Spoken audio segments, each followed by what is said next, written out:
할렐루야, 굿TV 세상을 보는 창 5세 오감을 시청하시는 시청자 여러분, 저는 나사렛대학교에서 조지신학과 문화신학을 가르치고 있는 최두현 교수입니다.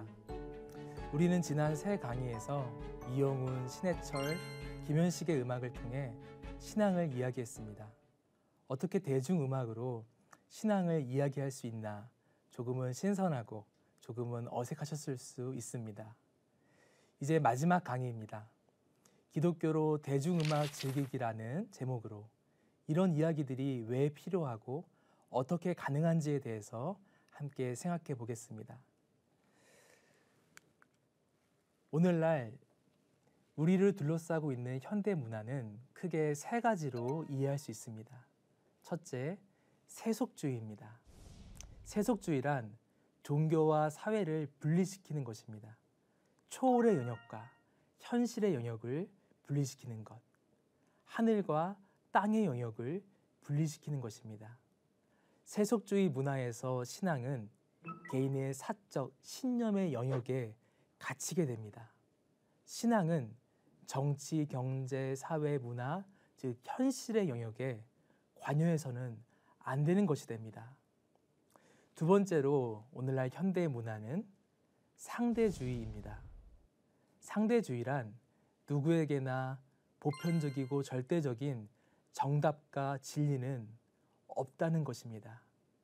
서로 다른 문화와 상황 안에 서로 다른 정답과 진리가 있다는 것입니다. 상대주의는 어차피 정답과 진리가 없으니 서로의 다름과 다양성을 존중하자고 합니다. 마지막, 오늘날 현대 문화는 실용주의입니다. 실용주의란 보이지 않는 뜬구름 잡는 것들보다는 직접적으로 삶에 도움이 되는 것들을 최고의 가치로 여기는 것입니다. 이 세 가지 현대 문화에는 논리적인 순서가 있습니다. 먼저 세속주의로 하나님의 말씀과 기준이 현실의 영역에서 배제되어 버리니까 절대적 정답과 진리는 없다고 하는 상대주의가 나올 수 있는 것입니다. 어차피 정답과 진리가 없으니 삶에 직접적으로 도움이 되는 것이 결국은 정답이고 진리라고 말하게 되는 것입니다. 그러나 여러분, 이런 현대 문화는 결코 온전할 수 없고 병들게 되어 있습니다. 첫째로, 세속주의는 결국 세속적 신앙과 미신에 빠지게 됩니다. 세속주의 문화에서 사람들은 하나님을 경배하지 않지만 하나님의 자리에 돈이나 명예나 사람이나 다른 우상들을 앉혀놓고 그것들을 숭배합니다. 즉, 세속적 신앙에 빠지는 것입니다. 또한 사람들은 신앙을 무시하면서도 오히려 가장 저급한 형태의 미신에 쉽게 빠져버립니다. 둘째로, 상대주의는 결국 허무주의에 빠져버립니다. 서로의 문화와 상황을 헤아리며 각자의 개성과 다양성을 존중하는 것이 왜 나쁘겠습니까? 그러나 인생에 대한 궁극적인 정답이나 진리가 없다 또는 알 수 없다고 하는 것은 바로 그것을 가장 견디기 힘들어하는 것은 우리 인간 자신입니다. 궁극적인 문제에 대해 정답과 진리가 없으니 삶은 무의미하고 허무해지게 되는 것입니다. 셋째로, 실용주의는 결국 돈, 성과, 쾌락주의에 빠집니다. 현대 문화에서 최고의 가치이자 기준이신 하나님이 배제될 때 가치의 질서가 무너집니다. 오늘날 자본주의 사회에서 최고의 가치는 결국 돈이 됩니다. 최고의 가치는 눈에 보이는 성과가 되고 내게 만족을 주는 쾌락이 됩니다. 이렇게 병들어 있는 현대 문화 가운데 현대인들의 마음에 늘 자리하는 것이 바로 불안입니다. 하나님을 잃은, 정답을 잃은, 가치의 질서를 잃은 현대인들은 근원적으로 불안합니다. 어쩌면 그 불안을 잊으려고 별거 아닌 것들에 그렇게나 욕심내고 걱정하며 사는지 모릅니다.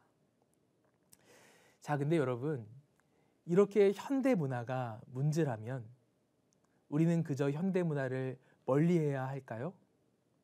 현대 문화는 우리 신앙에 그저 무가치한 것일까요? 그럴 수 없습니다. 우리는 좋든 싫든 그리스도인이자 현대인으로서 현대 문화 가운데 살아갈 수밖에 없습니다. 문화신학자 폴 틸리히는 종교는 문화의 실체이며 문화는 종교의 형식이라고 말했습니다. 세속적으로 보이는 문화라 할지라도 그 문화의 중심에는 종교적, 궁극적 관심과 물음이 자리한다는 것입니다. 세속적 신앙과 미신에 빠진 세속주의 문화 속에서도 그러면 참 궁극적 존재는 무엇인가? 라는 관심과 물음이 들어 있습니다. 허무주의에 빠진 상대주의 문화 속에서도 그러면 참 진리, 참 정답은 무엇인가? 라는 관심과 물음이 들어 있습니다.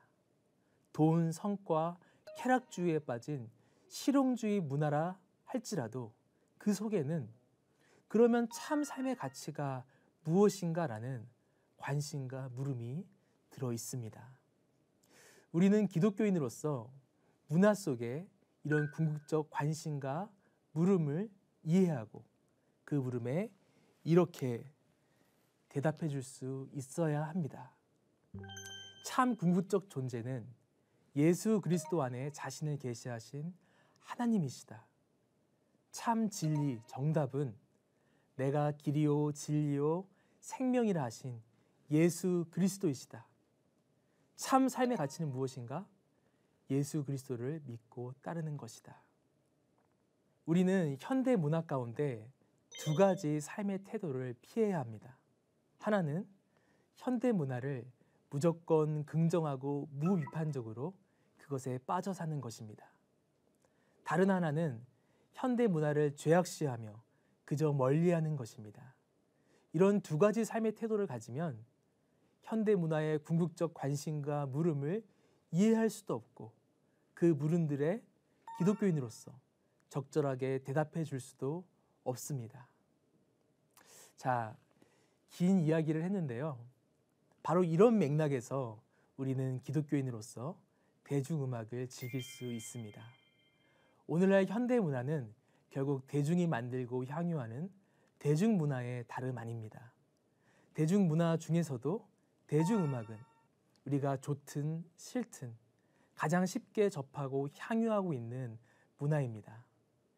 기독교로 대중음악을 즐긴다는 것은 그저 문화를 유흥이나 오락으로 즐긴다는 의미만이 아닙니다. 기독교로 대중음악을 즐긴다는 것은 그리스도인으로서의 정체성과 관점을 가지고 문화 가운데 표현되고 반영되어 있는 궁극적 관심과 물음들을 이해하고 성찰하는 것, 나아가 그것들을 사용하여 사람들과 삶에 대해 진실한 나눔을 갖는 것, 바로 이것을 의미합니다.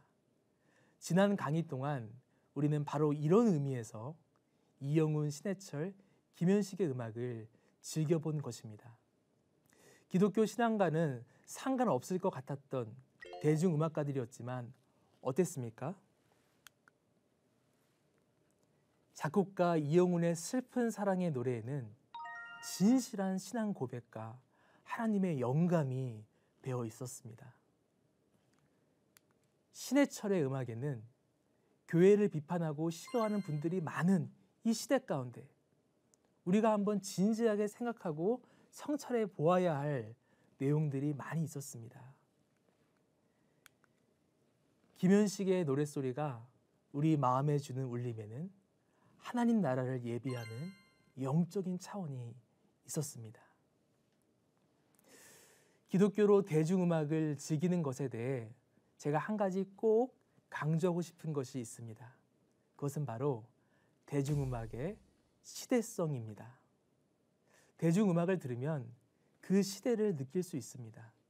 그 시대의 사회문화적 분위기와 그 시대를 살아간 대중의 정서와 정신을 느낄 수 있습니다. 예전에 제가 음악 이야기를 하다가 전도하게 된 한 친구가 있습니다. 그 친구가 비틀즈의 음악을 참 좋아했습니다.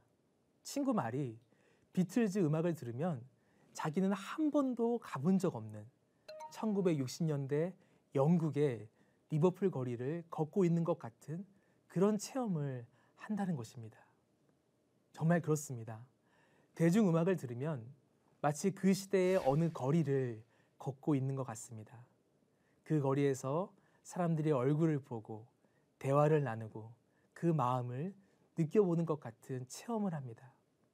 근데 여러분, 대한민국 어느 거리를 봐도 빠지지 않고 늘 보이는 것이 있습니다. 무엇이죠? 대한민국 어느 거리에나 십자가가 붙어 있는 교회를 볼 수 있습니다. 마찬가지로 저는 한국 대중음악을 들으면 그 시대를 느낄 뿐만 아니라 그 시대 가운데 함께 해오신 하나님도 느끼게 됩니다. 자, 이번에는 한국 대중음악을 통해 그 시대와 시대 가운데 함께 해오신 하나님을 느껴보겠습니다. 1960년대에는 소위 트로트와 비교되는 스탠다드 팝이라는 장르의 음악이 크게 유행하기 시작했습니다. 한명숙의 노란 샤스의 사나이, 패티김의 서울의 창가, 이 시대를 대표하는 곡들입니다.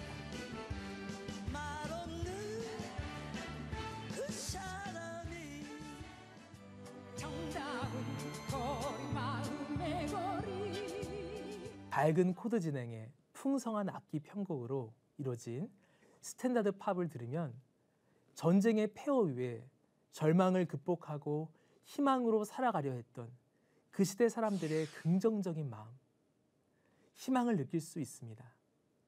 근데 여러분, 이런 밝고 긍정적인 노래들이 어디로부터 왔을까요? 우리를 원조해 주던 미국의 대중문화에서 왔습니다. 더 들어가 보면 그 당시 미국 문화에는 1950년대와 60년대에 절정을 맞이하고 있던 미국 복음주의 문화가 반영되어 있습니다. 그래서 저는 1960년대 메이저 코드의 밝은 노래들을 들으면 절망 가운데 희망을 갖도록 해준, 긍정적인 세계관을 갖도록 해준 복음의 능력을 느낍니다. 자, 이번에는 1970년대. 1970년대는 소위 청년 문화가 꽃피우며 포크 음악이 유행하던 때입니다. 김민기, 양희은의 아침 이슬이나 트윈 폴리오의 음악, 세시봉의 음악들이 아마 대표적일 것입니다.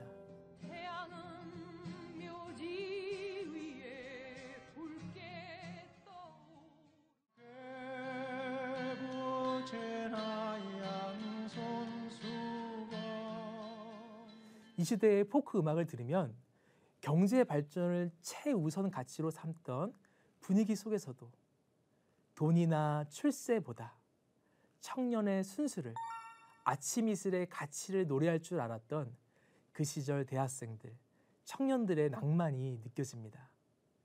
그런데 여러분, 사실 포크 음악을 주도했던 음악가들이 대부분 교회와 교회 연합 단체에서 음악을 했고 실제로 기독 청년들이었습니다.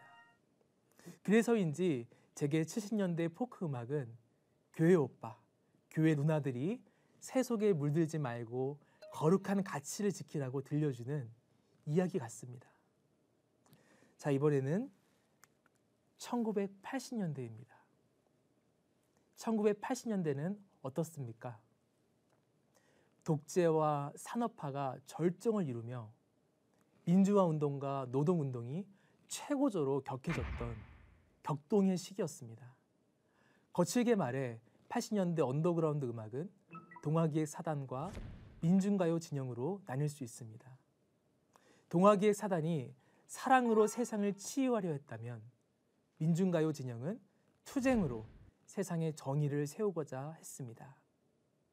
근데 여러분, 실제로 김현식이 그랬듯이 동아기획 사단에는 기독교인 음악가들이 많았습니다.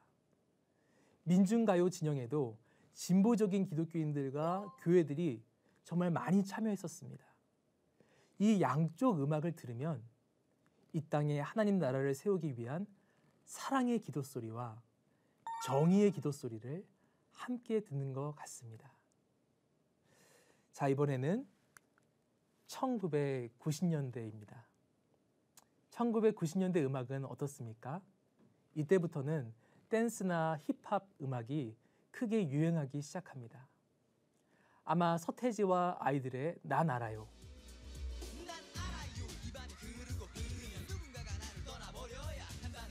이 노래가 아마 이 시대의 시작을 대표하는 음악일 것입니다.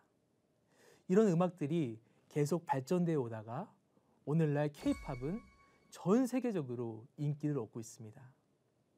요즘 교회에 청소년, 청년들이 별로 없다고 합니다. 여러 가지 이유가 있겠지만 우리가 청소년, 청년들의 생각과 마음을 이해하고 공감하는데 부족한 게 아닐까 반성해 봅니다. K-팝을 들으면 오늘날 청소년, 청년들의 마음을 조금이나마 이해해 볼 수 있습니다. 제가 참 좋아하는 노래인데요. 방탄소년단 BTS의 낙원이라는 멋진 노래가 있습니다. 가사를 보면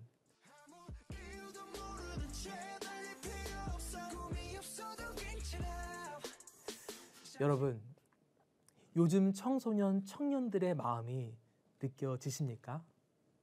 성공과 꿈을 강요하는 한국 사회에서 얼마나 청소년, 청년들이 힘들었을까 느껴집니다.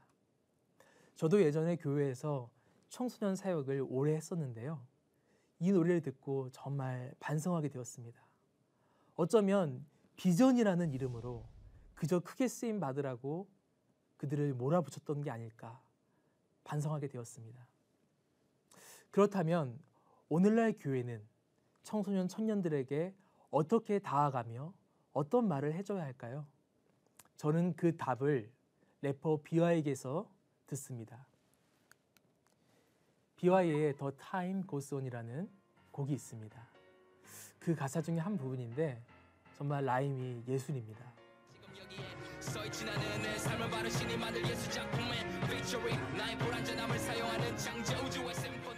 큰 비전이나 성공, 스펙 이런 게 중요한 게 아닙니다. 나의 불완전함까지도 사용하셔서 내 인생을 예술 작품으로 만들어 가시는 하나님. 그 하나님과 나만의 위대한 스토리를 만들어 가라고. 그게 진짜 행복이고 낙원이고 자존감이고 비전이라고. 이렇게 축복하며 격려해 줘야 할 것입니다. 이제 지금까지 나눈 내용들을 간단히 정리해 보겠습니다.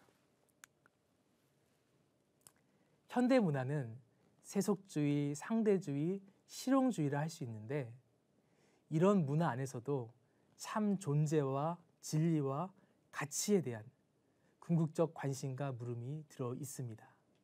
바로 이것들을 이해하며 대답해 주는 것이 문화 선교의 사명일 것입니다.